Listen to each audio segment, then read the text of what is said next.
Well, well, well, look who's back again. Been a while since I've seen your face round here. Why don't you sit a spell, have yourself a drink? Don't worry, it's on the house. Actually, come to think of it, I had a piece of advice I wanted to share the next time I laid eyes on you. And as the street side oracles say, there's no time like the present, huh? What was it? Well, the way I first heard it was from an old warhorse who told me the finest battle plan can survive anything except an actual battle. Or, to put it another way, the way you want a combat to go is rarely the way it's actually going to go. And if you can't adapt to a changing situation, then you are going to get buried.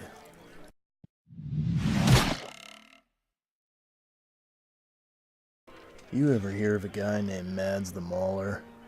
Yeah, that's the one. Let me tell you, he loved that Warhammer more than you or I will ever love another sentient creature. It bordered on obsession. Everywhere Mads went, though, he always carried this busted old crossbow. No one ever saw him use it except once.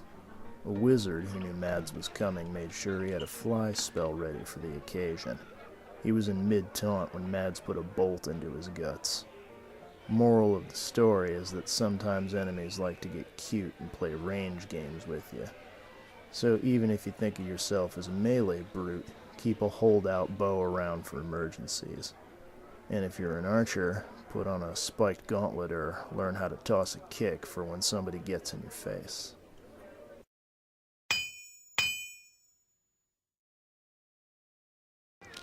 Any adventurer is going to gravitate toward a favored tactic over time. That's just the way the game works. Sometimes it's a favored weapon, like a mace or a longbow, but other times it's a favored type of magic. After all, a well-placed fireball tends to end disagreements pretty handily, and if you can charm a person, then you can usually avoid rolling initiative altogether. But you have to be prepared for a situation where your go-to tactic isn't going to cut it anymore. As an example, say you prefer an elegant piercing weapon like a rapier. That's perfectly fine for your average scuffle, but what happens when you're standing face to face with an angry skeletal guardian?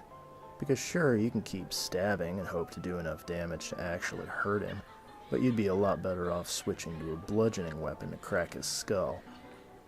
You don't always get to pick your enemies, so consider keeping different weapons on you so you can deal bludgeoning, piercing, or slashing damage as needed.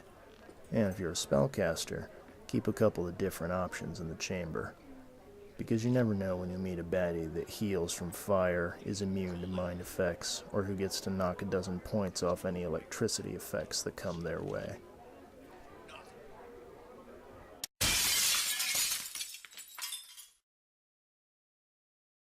I can tell you from experience that the more tricks you have in your bag, the easier your life is going to be. As an example, say you're having it out with an enemy that has an impossible to hit armor class. That's a tough break, but there are ways around it. For example, if you've got a net or a lasso, that's a touch attack that entangles a foe. Or if you have a Tanglefoot bag, that'll do the job too. End result, your target's at some uncomfortable negatives that gives you and your team a noticeable advantage.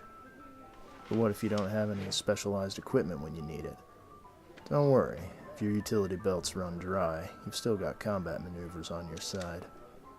For example, that Quickling giving you such a run for your money might be too fast for you to draw a bead on it, but it's still only 1.5 feet tall. So make a grapple check and hold the little bugger in place so one of your squad mates can cold cock him.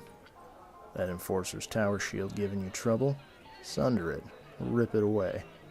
You want to set up that wizard for a sneak attack while also denying him the use of a lot of his targeted spells? Jam him in the eyes with a dirty trick. No matter how formidable an enemy may appear, they've always got a weakness. Whether it's a low combat maneuver defense, a crap touch AC, equipment that can be broken or taken away, there's always something you can do if you're willing to fight dirty. That's all for me this time around, but if there's anything you think I missed, leave it in the comments below. If you like the advice I had today, then click that thumbs up, share the video, and follow the page. And if you want to help keep us making content just like this, head over to our Ko-fi and Patreon pages in the description below. See you next time things get risky.